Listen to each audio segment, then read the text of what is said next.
যখন কোনো বান্দা সূরা ফাতিহার একটা করে আয়াত বলে আলহামদুলিল্লাহি রাব্বিল আলামিন, সঙ্গে সঙ্গে আল্লাহ জবাব দিয়ে বলেন হামিদানি আবদি, বান্দা তুই আমার প্রশংসা করলি।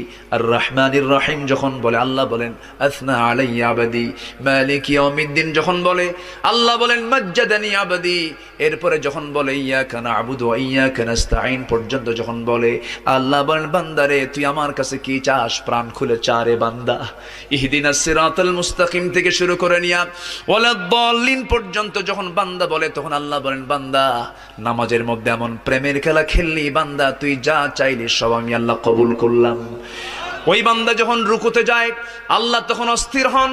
ওই বান্দা যখন সিজদায় যাওয়ার জন্য প্রস্তুতি নাই, সমস্ত ফেরেশতাকে ডাক দিয়ে বলেন ও ফেরেশতারা, এই বান্দাগুলো আমাকে দেখলো না, রাসূলকে দেখলো না, কোরআনকে দেখে হাদিসকে বিশ্বাস করে আমাকে খুশি করার জন্য তার সবচেয়ে সম্মানজনক